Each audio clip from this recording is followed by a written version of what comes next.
The investigation into the June 23, 2018 grenade attack at the ZANU-PF White City Stadium Bulawayo rally has reignited speculation about the deep-seated tension between President Emmerson Mnangagwa and his deputy Vice President Constantino Chiwenga. Sanapenda mashukano mudanyura pano pa mzimu achinzi aiwa Chiwenga was linked to the White City bomb attack. Don't subscribe or like or turn the bell. Tipina panapa mnaona bwana wachiti.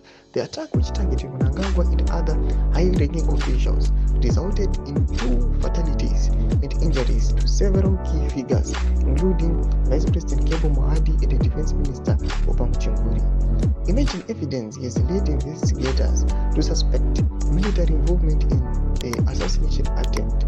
This development has intensified scrutiny of Chiwenga, who had recently transitioned from his role as commander of the Zimbabwe Defense Forces to vice presidency.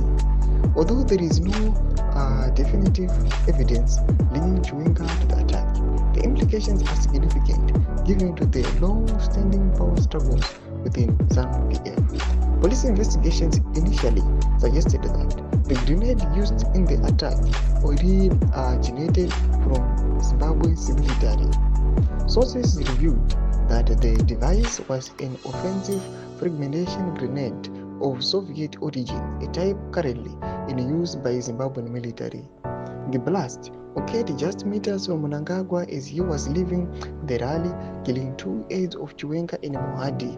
Mohadi sustained leg injuries and was later treated in South Africa alongside Mchunguri and several other injured officials. Doma shoka tuko na aiwa VP panapa wako atakiwa shanzi aiwa ndiwo mbuwa aiwa ku defense forces ndiwo ngori mukuru wemauto vari panapa tona kuti akuti kuma post struggles akuitika nawo the regime na uyo yakumbotsedzerwa ichinzi aiwa VP ndo vanenge vaiva aligned nethat attack. Todze mafundo enyu muri kudi pamusoro pechituko ichi kuda comment section medu semafundo enyu musana subscribe or like and turn the bell icon.